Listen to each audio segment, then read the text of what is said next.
Cette émission vous est présentée en partenariat avec l'École supérieure Mohamed VI d'ingénieurs en sciences de la santé, Université Euromed de Fès et Université internationale de Rabat, UIR.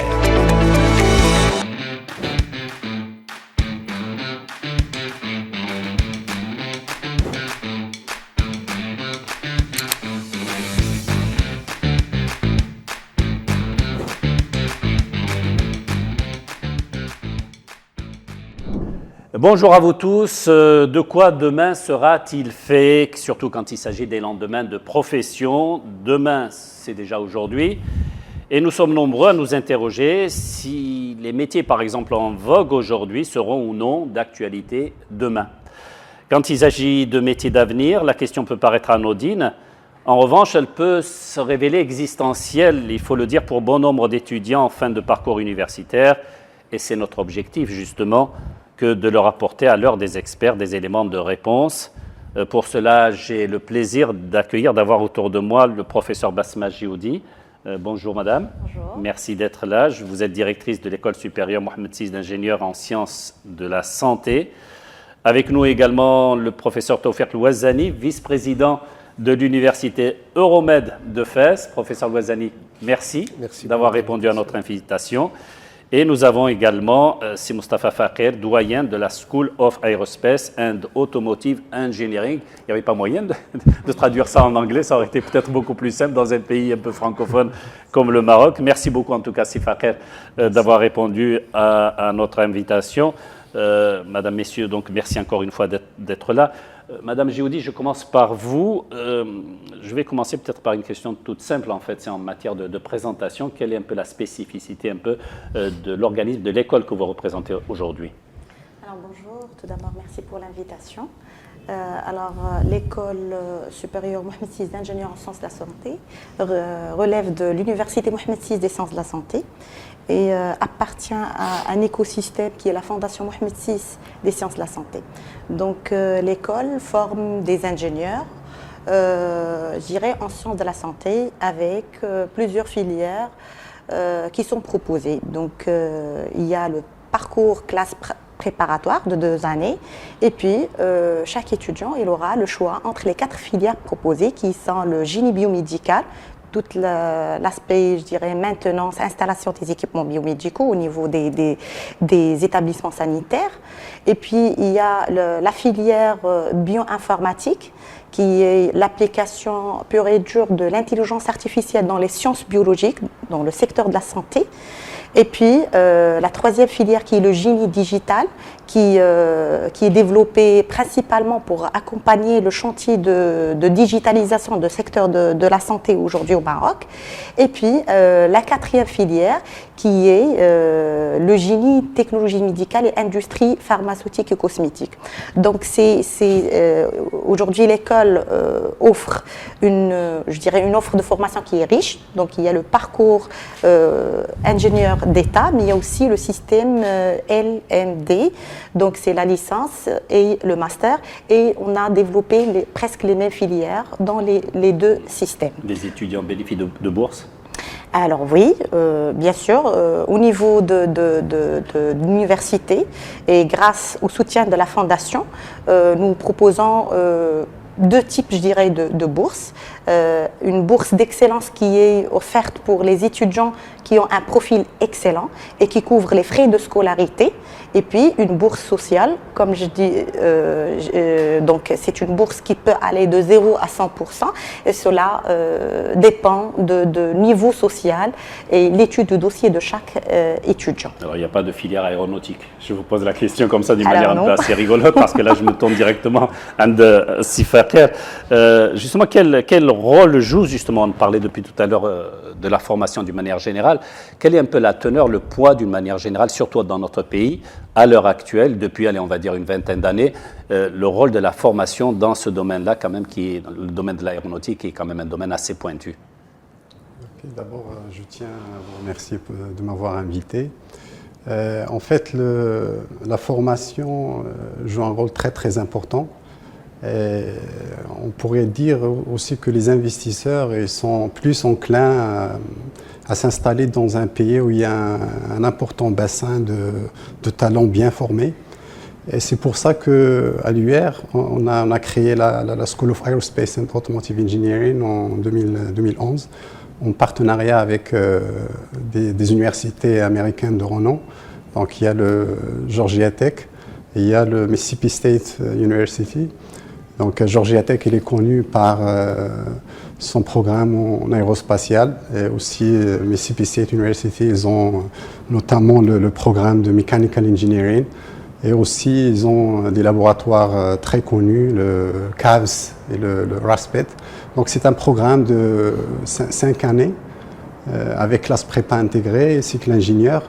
Donc c'est un programme de 100% en anglais, avec la possibilité d'avoir une double diplomation. Donc les étudiants ils passent 4 années au Maroc, et la 5e année ils ont la possibilité soit de continuer chez nous ou bien de partir chez l'un de nos partenaires. Et récemment on a eu aussi l'accréditation CTI, ce qui voudrait dire que le diplôme d'un lauréat sera équivalent à un diplôme français. Comment expliquer que les jeunes s'intéressent énormément justement à cette filière, l'aéronautique, qui fait rêver d'une manière générale, et surtout comment expliquer que justement ce programme, cette profession s'est fait véritablement une place dans un pays comme le nôtre et en si peu de temps, encore une fois, allez, on va dire depuis une vingtaine d'années? D'abord, c'est en fait, c'est parce qu'il y a un besoin énorme dans le marché marocain. Donc parce que l'aéronautique, ça c'est devenu la locomotive de l'économie marocaine. Et aussi, ça implique beaucoup de technologies de pointe. Et en plus, les étudiants, ils ont la possibilité d'avoir ce double diplôme qui leur permet de travailler dans plusieurs industries. Donc, parce que comme on sait, l'aérospatiale, c'est une formation très multidisciplinaire. Donc, ça permet de toucher à plusieurs disciplines. Professeur Louazani, on parle depuis tout à l'heure donc de biomédical, de l'aéronautique. Ce sont véritablement en fait des métiers d'avenir. Là aussi, c'est un créneau sur lequel le Maroc parie de plus en plus depuis quelques années.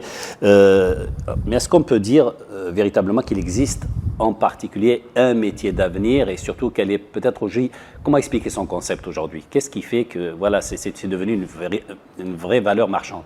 Alors, bon, vous savez, le Forum économique international publie toutes les 4 années un document qui est en fait une enquête menée auprès d'un certain nombre d'entreprises dans le monde. Et la dernière édition, la 4e édition, intitulée précisément Future Jobs, précise exactement les métiers d'avenir.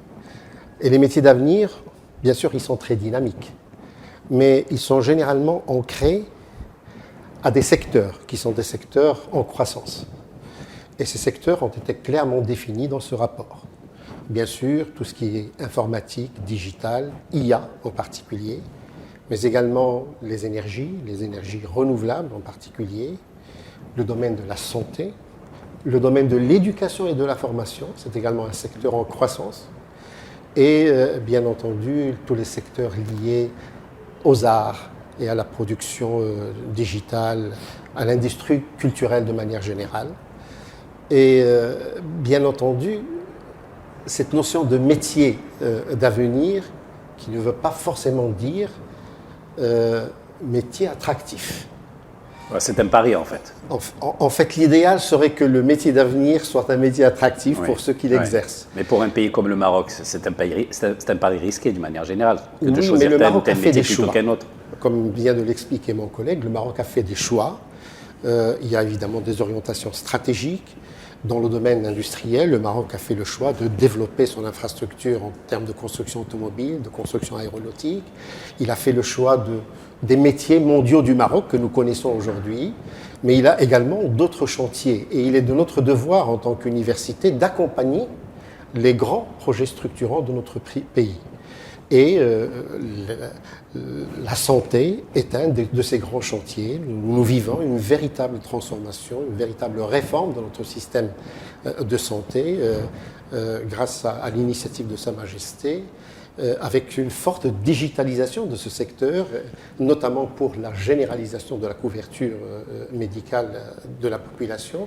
Donc, il est de notre devoir en tant qu'organisme de formation et de recherche d'accompagner, bien sûr, les grands projets structurants de notre pays. Et la santé, comme le digital et comme d'autres secteurs, le Maroc a fait le choix d'être un hub portuaire. Il développe aujourd'hui ses ports, il développe ses infrastructures autoroutières, ferroviaires. Il y a une politique volontariste de Sa Majesté envers l'Afrique. Nous devons également accompagner cette volonté politique de s'ouvrir sur les pays frères et amis de l'Afrique, sur tous les pays d'Afrique de manière générale. Et ceci nous engage en tant qu'établissement de formation et de recherche pour développer cela. Et à l'image des autres universités, l'Université Euromède, qui est une université pluridisciplinaire, en ce sens qu'elle dispose déjà d'un pôle des sciences de la santé, avec une école biomedtech, exactement avec à peu près les mêmes spécialités que les vôtres, en plus évidemment d'une faculté de pharmacie, de médecine, de sciences infirmières et de techniques de santé, et de médecine dentaire. Mais également, elle a aussi un volet ingénierie et architecture, avec une école d'architecture connue aujourd'hui, reconnue parmi les meilleures écoles de formation en architecture, design, urbanisme au Maroc. Une Polytechnic School qui fait du génie mécanique, de la mécatronique et qui s'ouvre effectivement sur des métiers comme l'aéronautique, comme l'automobile. Ces métiers exigent d'abord une forte connaissance des outils de conception et nous avons développé un partenariat stratégique avec Dassault Systèmes et grâce à ce partenariat, nous disposons aujourd'hui d'une plateforme de conception et de fabrication de systèmes par ordinateur qui s'appelle la 3D Expérience. J'imagine que l'UIR en dispose également. C'est un outil incontournable quand il s'agit de former des ingénieurs mécaniciens ou électroniciens dans ce domaine-là. Et puis nous avons le dernier pôle qui est le pôle des sciences humaines et sociales dans lequel nous avons une business school, nous avons un institut des sciences juridiques politique et une faculté des sciences humaines et sociales. Cette pluridisciplinarité ouvre le champ à plusieurs métiers dans tous ces secteurs et évidemment il appartient aux jeunes bacheliers de choisir le métier qu'ils souhaitent. Il faudrait que ce soit un métier d'avenir et tout le travail de l'université est de pouvoir faire une veille dynamique sur les métiers d'avenir de manière à imaginer les formations et surtout les compétences en mesure de satisfaire ces métiers d'avenir. Et bien entendu, c'est un exercice délicat, mais c'est un exercice indispensable. Qu'est-ce qui reste? Allez-y, Madame. J'aimerais bien rebondir sur l'intervention du professeur. Alors, par rapport au choix des étudiants, je pense qu'il n'y a pas vraiment un métier d'avenir. Par contre, ils choisissent les métiers d'aujourd'hui.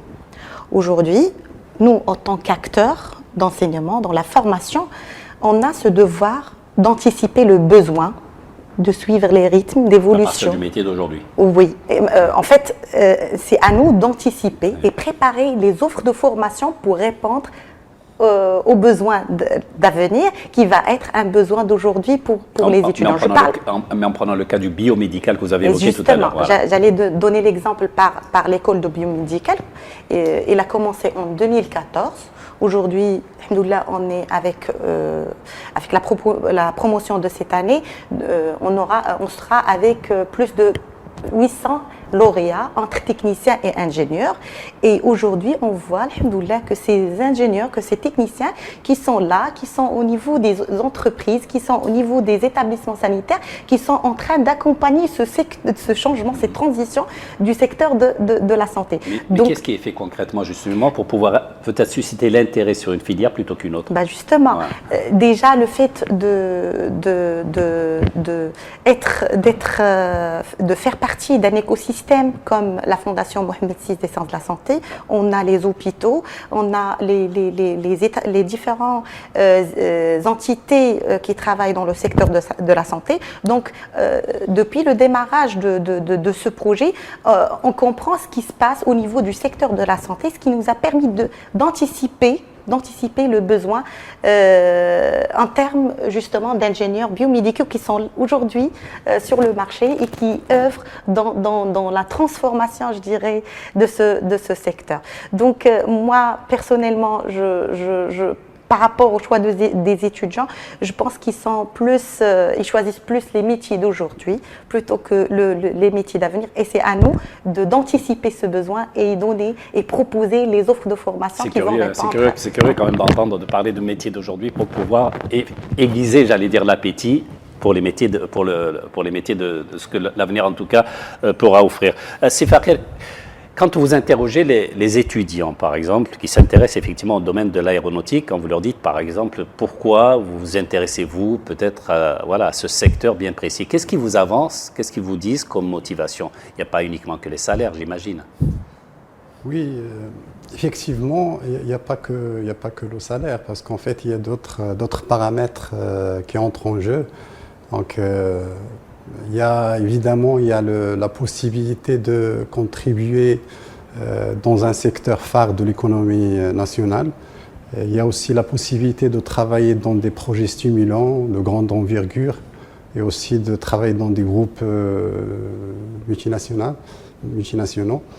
Et il y a aussi un autre aspect qu'on néglige un peu au Maroc, c'est la passion.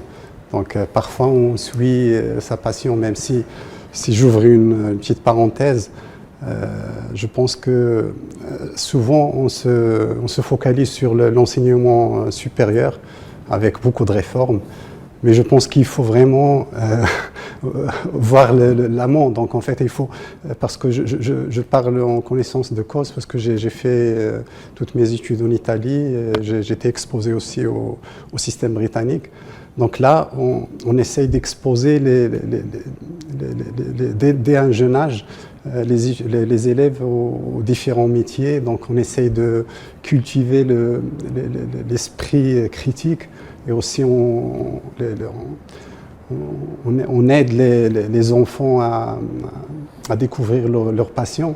Et donc ça, c'est très important parce qu'en fait, ça permet aux étudiants d'avoir cet esprit critique et de ne pas se limiter à mémoriser les choses et à découvrir leur passion. Donc c'est très important. Quand on fait quelque chose qu'on aime, on va se donner à fond et on va réussir. Donc c'est ça ce qu'il faudrait à mon sens pour progresser d'une manière radicale. Silwazani, je vous ai vu réagir justement au fait que Sifakir parlait de la focalisation sur l'enseignement supérieur. Vous avez parfaitement raison parce que nous recevons des jeunes bacheliers. Nous sommes dans un système sélectif qui forcément favorise l'excellence. Mais nous avons également le devoir d'accueillir des gens qui ne sont pas forcément excellents et de leur conférer une valeur ajoutée. C'est tout l'intérêt de cet exercice-là. C'est de pouvoir accueillir l'excellence, mais également des étudiants moyens et par un système d'innovation pédagogique, les accompagner et aiguiser leurs talents et les pousser justement vers cette excellence à la fin de leur parcours universitaire. Mais vous avez raison, quand nous recevons ces jeunes, ils sont brillants en maths, brillants en sciences physiques, principalement. Je parle évidemment du bac scientifique. Mais ils savent peu de choses, effectivement, de l'industrie, des projets. Donc nous avons été obligés dès le départ, dès la première année, à transformer notre manière d'enseigner. Fini aujourd'hui le cours magistral classique avec un professeur émetteur et des étudiants récepteurs, quelques travaux dirigés, etc.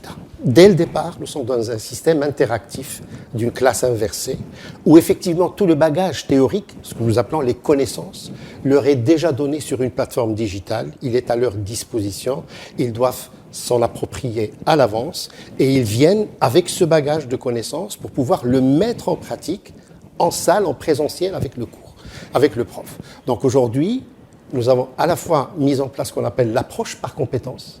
Donc nous ne formons pas uniquement aux connaissances, mais surtout aux compétences, et les compétences métiers, cela va de soi. Et bien entendu, nous avons, dans le cadre de cette approche par compétences, élaboré ce qu'on appelle la pédagogie par projet. Dès la première année, on affecte à un étudiant un projet, voire même plusieurs. Il y a des projets qui peuvent être réalisés dans le court terme, sur l'année. Mais il y a des projets sur le plus long terme qui peuvent carrément accompagner l'étudiant jusqu'à l'obtention de son diplôme.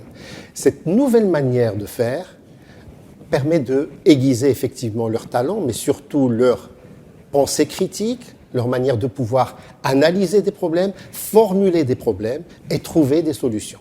Et c'est tout l'intérêt de cette formation dite interactive, focalisée davantage sur les compétences que sur les connaissances. Et dans l'espoir évidemment de faire sortir des gens qui sont capables de concevoir, de réaliser et carrément de créer leur propre start-up et leurs propres produits innovants. C'est une chaîne de valeur qui va devoir accompagner l'étudiant depuis le premier jour jusqu'à l'obtention de son diplôme et bien au-delà. Justement, Madame Gioudi, comment transformer de la manière la plus intelligente, surtout dans le domaine médical en tout cas, surtout qu'il existe énormément de filières, c'est sûr, à l'École supérieure Mohamed VI, comment transformer cet intérêt en une envie de faire, en un choix peut-être qui peut paraître en tout cas intelligent et certain pour l'étudiant? Alors, tout d'abord, dès la première année de l'étudiant à l'école, donc il y a une conférence, ce qu'on appelle une conférence d'intégration ou bien d'orientation, pour présenter les différentes filières qui sont offertes à l'école et qui sont proposées à l'école. Et puis, je suis tout à fait d'accord avec le professeur, effectivement, il faut de l'innovation pédagogique dans l'offre de formation aujourd'hui, c'est une nécessité. Aujourd'hui, on parle de digitalisation, on parle de plein de choses. Donc, il faut préparer ces étudiants à ces outils. Comme je viens de dire, il y a le passage classe préparatoire. Donc là, il faut vraiment un accompagnement très approché des nouveaux bacheliers, je dirais. Donc, il y a des cours qui sont théoriques, il y a des cours qui sont accélérés, un rythme qui est très, je dirais, dur. Mais il y a quand même une bonne partie des cours qui sont, ou bien des visites qui sont programmées au niveau des établissements de l'écosystème. Et il y a aussi la partie, c'est ce qu'on appelle des modules à accès libre qui sont programmés au niveau de notre Fab Lab. Donc tous ces aspects permettent à nos étudiants, bien sûr, d'avoir une idée sur les différentes filières, sur les différents domaines, sur les différents outils qui sont présents aujourd'hui et les opportunités qui sont présentes. Est-ce que des conseils sont donnés justement à certains étudiants, peut-être qui sont plus enclins peut-être à choisir une filière plutôt qu'une autre? À la fin des 2 années préparatoires, on organise encore une fois une journée d'orientation avec des experts. Peut-être des fois, on ramène nos lauréats pour des retours des expériences. Et c'est des conférences généralement bon, le premier public cible, c'est les parents généralement. Donc, ils demandent, ils posent des questions sur les débouchés. Et surtout après les 2 ans de classe prépa, ils commencent à construire des idées sur le secteur, avoir une idée sur les applications qui sont offertes. Donc là, c'est à ce moment que les étudiants arrivent à faire le choix et bien sûr, au niveau de l'école, on met à disposition de nos étudiants tous les outils nécessaires pour les orienter, pour réussir leur choix. Alors c'est une problématique que vous ne rencontrez pas, j'imagine, dans le domaine de l'aéronautique. C'est faire le fait qu'effectivement un étudiant puisse vous dire voilà, moi ce qui m'intéresserait peut-être c'est telle filière, tel segment plutôt qu'un autre. Oui, parce que pour nous c'est bien défini. Donc ils ont dès le départ ils font leur choix. Donc ils font les 2 ans de classe prépa intégrée et après ils enchaînent avec la spécialité. C'est une profession effectivement qui est en vogue, voilà, en tout cas il y a des lendemains qui chantent. Alors pratiquement on parle évidemment du savoir marocain dans ce domaine-là, peut-être en direction des pays africains.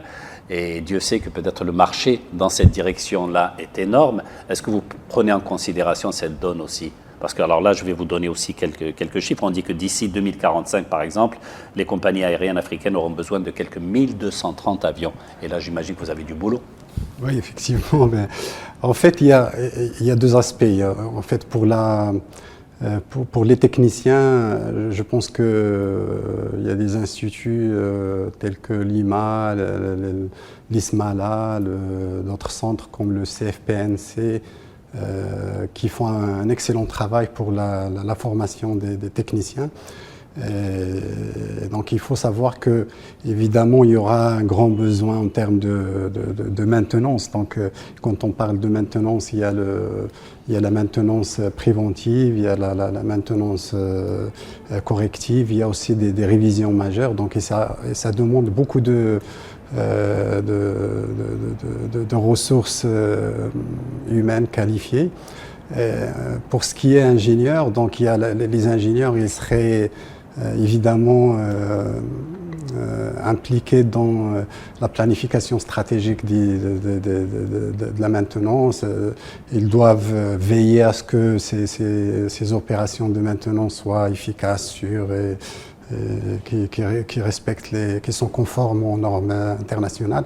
Et dans ce sens, on essaye d'aller dans les tendances futures. Donc parce que comme on sait, il y a la maintenance maintenant en vogue, il y a la maintenance prédictive. Donc c'est pour ça qu'on a introduit dans notre programme de l'intelligence artificielle. Donc il y a des cours tels que data analytics, il y a le machine learning, il y a le deep learning. Donc ça permet aux étudiants d'être outillés pour affronter ce type de problématique. Pour l'heure, c'est la filière maintenance qui, je dirais, qui marche le mieux, qui est la plus pratiquée. Est-ce que peut-être à moyen terme, d'autres segments sont prévus pour pouvoir effectivement peut-être répondre à un plus grand nombre du marché international? Oui, évidemment. Donc, si on parle des nouvelles, disons, des nouvelles filières, donc aux nouvelles tendances, c'est par exemple, il y a les technologies de drones. Donc maintenant, on utilise les drones dans plusieurs secteurs. Donc il y a la sécurité, la surveillance, il y a l'agriculture de précision. Et donc il y aura beaucoup d'opportunités dans ce sens. Il y a parce qu'on a parlé beaucoup de l'aéronautique, mais ça s'appelle aérospatial. Donc en fait, il y a aussi le côté spatial. Donc dans le programme, on a aussi la partie Space Mission Design, il y a le Rocket Propulsion, donc il y a des modules qui sont liés à le spatial. Donc, et comme on sait tous qu'il y a beaucoup de croissance en termes de constellation des satellites, et donc dans ce domaine aussi, il y aura des opportunités. Donc il faut vraiment préparer les ingénieurs pour être capables de répondre aux exigences et aux tendances futures. Professeur Louazani, on entend quand même, le défi est énorme, cela nous renvoie au capital humain. Est-ce que pratiquement notre pays est assez adapté, outillé pour pouvoir relever tous ces défis majeurs posés pratiquement dans tous les domaines? En matière de formation, évidemment. C'est tout l'intérêt. Quand un pays définit ses grands projets structurants sur le long terme et promeut le partenariat public-privé, au national comme à l'international, il se doit de mettre en place les moyens nécessaires pour former les ressources humaines à même de relever ces défis-là. Et il est vrai qu'aujourd'hui, il y a certainement un gros travail qui a été fait. D'abord, il y a eu des réformes concernant le système d'éducation et de formation. Cela concerne bien entendu l'enseignement supérieur, mais pas seulement. Également la formation professionnelle. Et j'insiste bien, la formation professionnelle a un rôle important à jouer dans la formation des milliers, voire même des dizaines de milliers de techniciens Bac+2 nécessaires pour ces secteurs-là. Mais il y a également des contraintes, notamment de qualité de formation. Quand il faut mettre en place les moyens, j'entends par les moyens d'abord les ressources humaines compétentes, à même de bien former, mais également les ressources matérielles nécessaires. Quand on parle du domaine de l'aérospatial et de l'aéronautique, par exemple, il ne faut pas occulter le volet recherche. Et aujourd'hui, beaucoup d'entreprises dans ce domaine-là collaborent avec les universités. Si je prends l'exemple de l'université Euromède de Fès, nous avons aujourd'hui des partenariats forts avec Safran, qui finance un certain nombre de projets de recherche, notamment dans le domaine des matériaux. Vous savez que le carburant fossile dans le domaine de l'aéronautique est difficilement remplaçable aujourd'hui, mais pour réduire cette empreinte carbone on a besoin d'alléger un peu les avions, et cela s'opère au moyen de matériaux composites qui, à caractéristiques mécaniques et thermiques égales, doivent être plus légers. Je pense en particulier au graphène, qui est un matériau léger, mais 200 fois plus résistant que l'acier. Et évidemment, c'est un matériau d'avenir dans plusieurs domaines, dans l'aéronautique. Maintenant, un grand défi également à relever, c'est celui de booster également la formation dite de masse.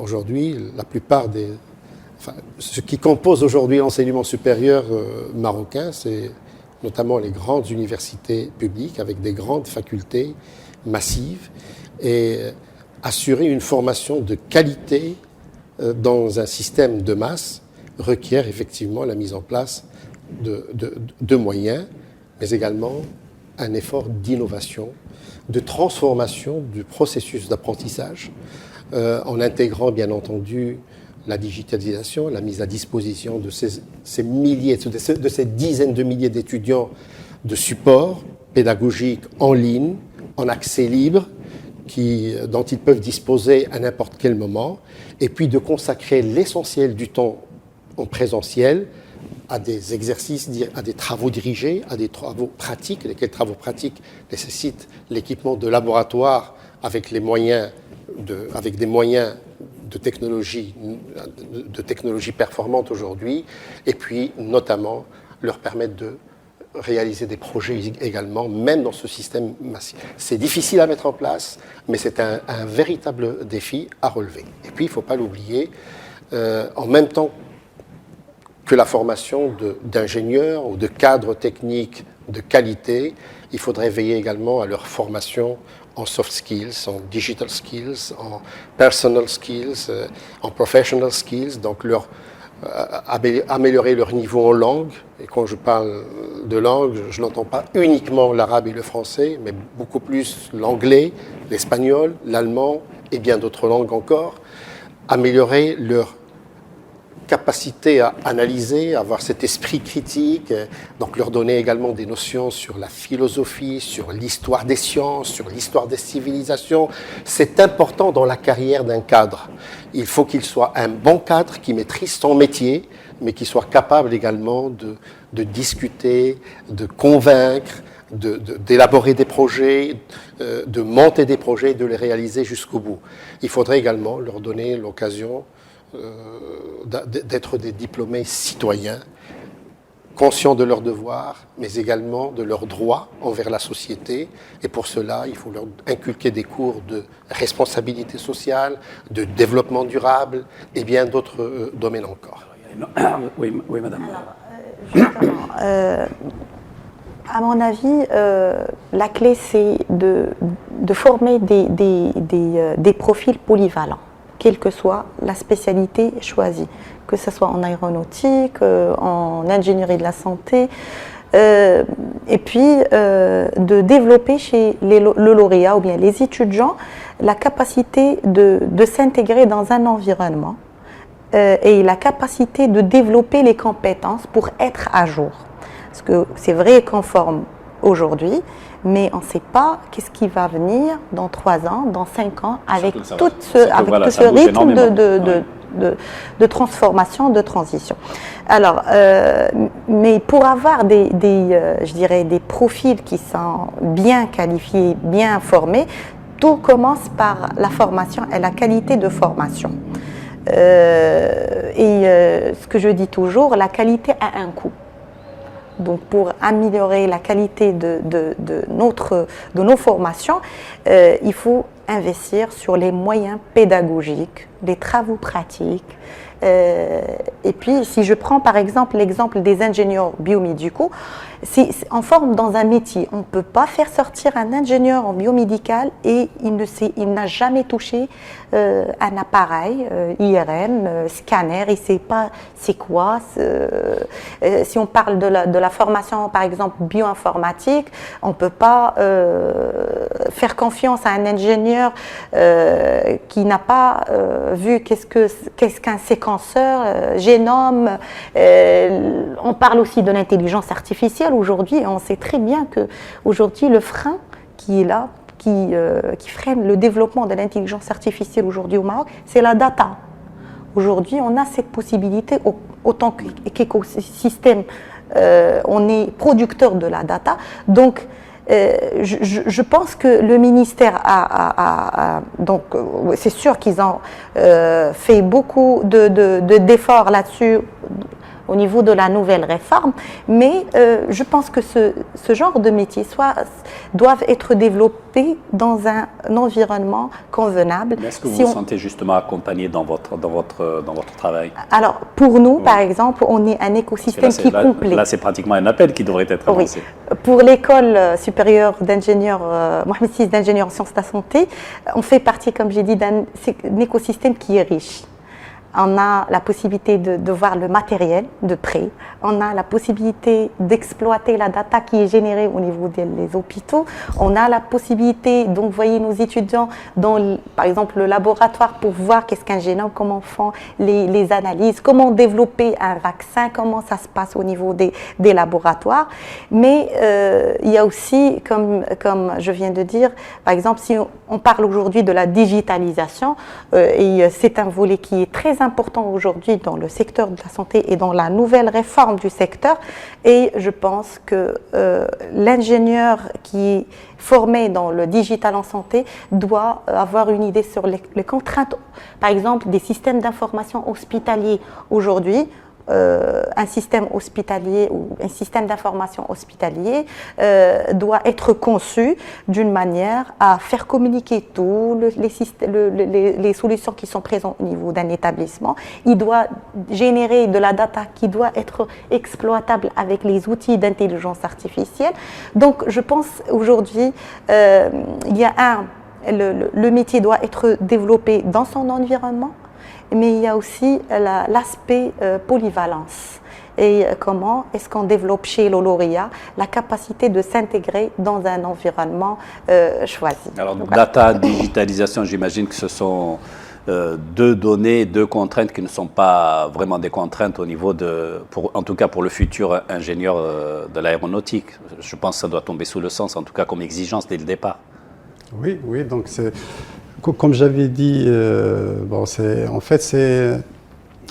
une formation qui est multidisciplinaire par excellence. Donc ça contient en elle-même des sujets de la sorte. Donc en fait, pour faire un bon ingénieur aérospatial, juste pour aller dans le même sens de ce qu'a dit Monsieur Ouazzani, donc il faut d'abord commencer par des cours théoriques très approfondis. Donc, par exemple, dans notre école, on aborde la conception mécanique, la combustion, la propulsion, le système embarqué, donc l'aérostructure. Mais après, il faut accompagner ça par des laboratoires. Donc, on a des travaux pratiques. Et aussi, on applique l'approche PBL, donc Project Based Learning. Donc, les étudiants ils sont amenés à réaliser des projets. Donc, à partir de la 3e année, donc ils ont ils commencent par la conception et ils arrivent à la réalisation du prototype parce qu'on a un centre d'innovation et d'entrepreneuriat.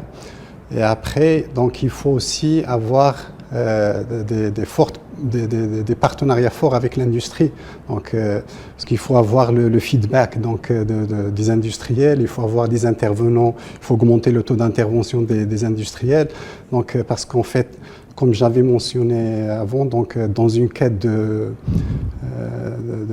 qualité de l'enseignement et d'amélioration continue. Donc, on a opté pour les accréditations internationales. Donc, on a déjà obtenu l'accréditation CTI et maintenant on travaille pour l'accréditation ABET, une accréditation américaine.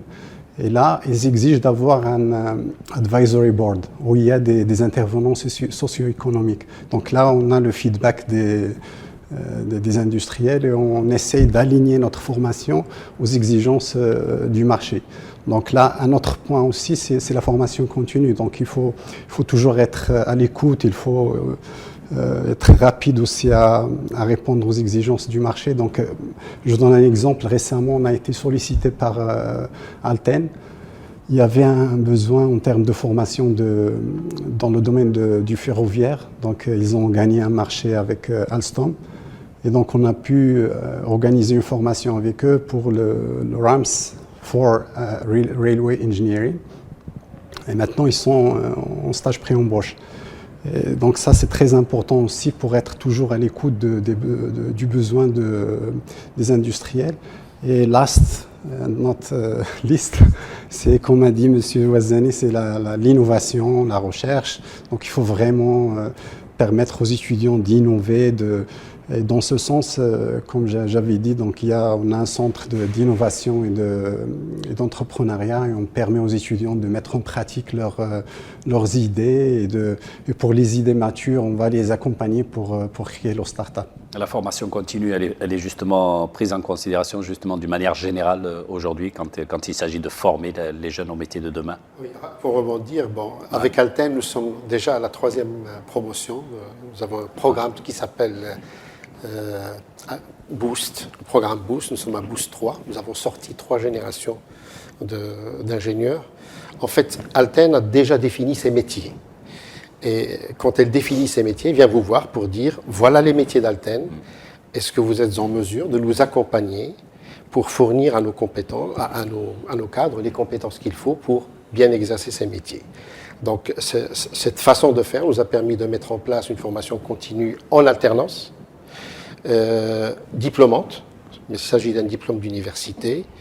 Et nous avons reproduit ce schéma avec d'autres entreprises comme CGI, le grand CGI Canada, donc le spécialiste du domaine du digital. Donc nous avons constamment aujourd'hui des promotions de différentes entreprises qui viennent chez nous, Alstom en l'occurrence, et qui se forment. Mais là, j'insiste bien parce que moi, je souhaiterais que vous réserviez une émission à cela. Pourquoi ? Parce que les métiers, notamment d'avenir, qui sont dynamiques, leur durée de vie rétrécit de jour en jour. Si bien qu'aujourd'hui, pour former un ingénieur, il faut 5 ans. Eh bien, quand bien même on fait ce travail d'anticipation pour imaginer l'ingénieur dans 5 ans, quand on le forme en 5 ans, le métier est déjà obsolète. Donc, le meilleur moyen de pouvoir maintenir les compétences... Donc, ça serait quoi ? Ça serait de raccourcir justement le... Non. Dites-moi. La formation initiale est nécessaire. Elle est nécessaire pour former cet ingénieur qui, on l'espère, dans 5 ans, sera toujours opérationnel dans ce métier-là. Mais comme les métiers changent, on est obligé d'accompagner la formation initiale par de la formation continue de court terme, qui peut être certifiante, mais de préférence diplômante. Aujourd'hui, nous avons une loi au Maroc, c'est la fameuse loi 77, mais c'est une loi qui n'a pas beaucoup avancé. En ce sens que dit cette loi ? Que dit cette c'est loi, la loi qui régit, c'est la loi qui organise la formation continue au Maroc. Sauf que cette loi n'a pas beaucoup avancé parce qu'une loi a besoin de textes d'application et ces textes d'application traînent un peu. Par exemple, dans la formation continue, la question de la VAE, de la validation des acquis de l'expérience est aujourd'hui d'actualité. Elle est dans la loi. Mais en VAE, nous n'avons rien fait aujourd'hui au Maroc. Dans la loi de la formation continue, il y a la question de la formation en alternance. Aujourd'hui, on n'a pas de texte qui régit convenablement qu'est-ce que c'est qu'une alternance ou une formation en alternance. Donc on a besoin d'un accompagnement juridique le plus tôt possible. Mais quel est l'intérêt de la formation continue ? Justement, ce sont des formations, c'est des bootcamps, c'est des formations de courte durée, intensives, dans un domaine particulier qui a besoin d'une mise à niveau. Et sans la formation continue, on ne peut pas véritablement maintenir ces métiers d'avenir. Donc, ces formations de courte durée, ciblées pour des compétences bien définies, bien identifiées, est aujourd'hui absolument indispensable, sinon vital pour notre pays. Et cela concerne l'ensemble des secteurs, pas seulement le secteur économique ou le secteur industriel, mais également tous les autres métiers dans le domaine des sciences humaines, dans le domaine du business, dans le domaine de l'architecture, dans le domaine de la médecine, etc. Donc vraiment, on a intérêt à ce que la formation continue au Maroc se développe encore davantage au point de vue juridique, au point de vue du financement et au point de vue de la mise en œuvre pratique, pas seulement dans la formation professionnelle, mais également dans les établissements de l'enseignement supérieur. La formation continue, j'imagine, voilà, vous concerne vous aussi, peut-être à l'école supérieure Mohamed VI. Oui, on est très conscient du rôle de la formation continue. Donc, en plus de la polyvalence en termes de profil, il y a effectivement des compétences qui sont demandées au fur et à mesure avec le développement technologique, avec le développement de chaque secteur.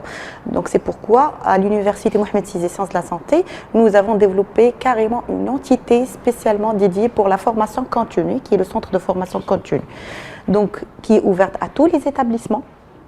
La faculté de médecine, lorsqu'il voit qu'il faut améliorer une compétence bien pointue, il demande ou bien il développe le programme avec le centre de formation continue.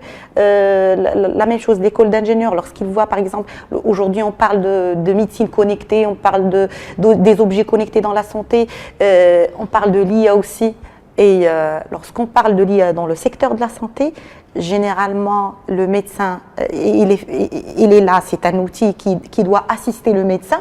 Donc, l'utilisateur, c'est un médecin, c'est des infirmiers, c'est des gens qui ne sont pas vraiment formés dans la technologie. Donc, il faut quand même faire une formation sur l'usage, le niveau application de l'intelligence artificielle. Donc, justement, la formation continue, aujourd'hui, c'est un moyen qui est nécessaire, qui est, je dirais, obligatoire pour suivre ce rythme de changement. Est-ce que justement c'est pris en considération dans le domaine de l'aéronautique, par exemple? Parce que là, quand on entend Madame Gioudi effectivement parler de cette vitesse folle en matière d'évolution dans tous les segments d'activité, et cela renvoie effectivement à la formation continue, on a l'impression que dans le domaine de l'aéronautique, c'est peut-être un peu plus calme et que vous êtes peut-être moins poussé à revoir peut-être une méthodologie de travail dans un monde qui avance surtout. Pas forcément. C'est vrai que le métier de l'aérospatial, on pourrait dire, comme on dit en anglais, it's future-proof. C'est-à-dire qu'il ne pourrait pas être obsolète donc, de sa matière, de sa nature. Donc en fait, il y a déjà, on intègre déjà de la programmation. Donc comme j'avais dit, c'est le métier le plus polyvalent par excellence. Donc c'est pour ça que évidemment, on doit toujours être à l'écoute du marché, on doit suivre les tendances futures. Donc c'est pour ça que, comme j'avais dit, on a introduit aussi des cours qui relèvent de l'intelligence artificielle.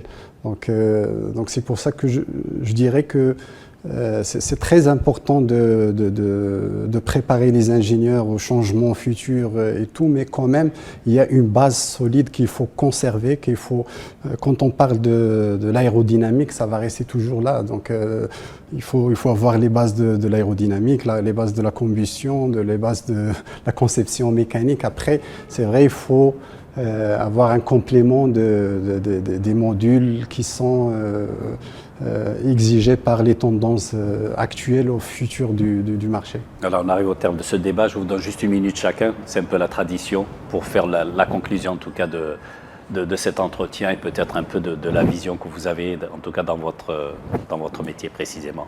Alors ce que je dis Ce que je peux dire, donc aujourd'hui, à l'écosystème Fondation Mohamed VI des sciences de la santé, aujourd'hui, on est devenu non pas seulement utilisateur de la technologie, mais producteur de la technologie grâce à nos lauréats. Donc, c'est un choix de filière qui a premièrement un impact sur la société. C'est une valeur ajoutée en termes d'amélioration de soins, de qualité de vie de citoyens. Aujourd'hui, donc, comme j'ai dit, depuis 2014, on était présent à Casablanca, mais à partir de l'année prochaine, on sera présent à Rabat et à Dakhla aussi pour le développement de la filière génie biomédical. Donc, j'invite les étudiants à consulter le site pour avoir plus d'informations sur les opportunités offertes. Voilà, à vous professeur. D'abord, vous réitérez mes remerciements pour avoir accueilli l'Université Mohamed de Fès aujourd'hui. Moi, je pense que nos jeunes bacheliers doivent absolument être d'abord à cheval sur l'offre universitaire de manière générale en matière de formation, mais ils doivent surtout s'assurer de la qualité de la formation qu'ils vont devoir acquérir. Et la qualité de la formation, c'est une chaîne de valeur vraiment qui commence dès la sélection et qui se poursuit avec une ingénierie pédagogique qui tient compte absolument des besoins du marché en termes de formation et de recherche, qui se poursuit par un travail d'ingénierie pédagogique qui permet de concevoir les cursus à même de répondre à ces besoins, qui se poursuivent par une mise en œuvre de cette offre pédagogique en garantissant les ressources nécessaires, les bonnes ressources humaines, mais également les équipements, les moyens, les plateformes technologiques, les laboratoires qu'il faut. Et puis, poursuivre avec un système d'évaluation. L'évaluation est incontournable dans une démarche qualité. L'évaluation des étudiants classiques, mais également l'évaluation des enseignants par les étudiants. Il faut donner le moyen à nos étudiants d'évaluer leurs professeurs autrement que par l'absentéisme ou par le chahut. Donc, régulièrement, nous procédons 2 fois par an à une évaluation de nos enseignants, je ne parle pas de l'évaluation de l'enseignement, des enseignants par les étudiants. Et puis, une évaluation de nos lauréats. Cela s'opère par le suivi sur le terrain. Donc, il y a des enquêtes de suivi des lauréats sur le terrain. Ces enquêtes concernent d'abord le lauréat lui-même. Il reçoit un questionnaire dans lequel il s'exprime et il dit combien il est satisfait ou insatisfait de la formation et combien cette formation a été bénéfique pour lui dans sa carrière. Un questionnaire adressé aux entreprises pour savoir quelles entreprises recrutent et dans quel domaine et dans quelles conditions. Et même un 3e questionnaire adressé aux universités pour savoir si nos étudiants poursuivent, notamment dans le domaine de la recherche. Voilà. Moustapha Fakher, votre dernier mot, votre conclusion à propos de la formation justement dans l'aérospatiale et l'aéronautique. En fait, je pourrais dire aussi que voilà, le secteur de l'aérospatiale au Maroc se porte très bien. Donc c'est un secteur avec un chiffre d'affaires en 2022 de 20 milliards de dirhams, avec une forte croissance de chiffres. Donc le futur est radieux, donc il y a moyen à développer, donc il y a une ambition à avoir un avion 100% marocain. Le taux d'intégration actuel est de 40%, mais avec l'avenue du géant mondial Pratt & Whitney, qui est avec son écosystème de turboréacteurs, le taux d'intégration va encore augmenter. Il y a des challenges tels que la décarbonation, donc il y a plusieurs choses à développer pour l'allègement de nos structures. Et il y a aussi le développement de l'industrie militaire, donc il y a les drones, donc le futur est radieux et nous on va tout faire pour accompagner le Maroc dans ce processus d'accélération industrielle. Merci beaucoup à vous tous, Madame Basma Djioudi, merci encore une fois. Je rappelle que vous êtes directrice de l'école supérieure Mohamed VI d'ingénieur en sciences de la santé, professeur Louazzani, Tawfiq Louazzani, vice-président de l'université Euromed de Fès. C'est Mostafa Fakir, merci beaucoup à vous aussi. Vous êtes le doyen de la School of Aerospace and Automotive Engineering. Voilà, on termine ce débat. Encore une fois, merci d'avoir répondu à nos questions, à des questions en tout cas que beaucoup de personnes se posent évidemment, qui nous regardent là en ce moment, qui nous écoutent aussi. Et voilà, des questions dont je ne suis que le modeste porte-parole. Merci encore une fois, c'est l'heure des experts, c'est terminé. Merci, à très bientôt. Cette émission vous a été présentée en partenariat avec l'École supérieure Mohamed VI d'ingénieurs en sciences de la santé, Université Euromed de Fès et Université internationale de Rabat, UIR.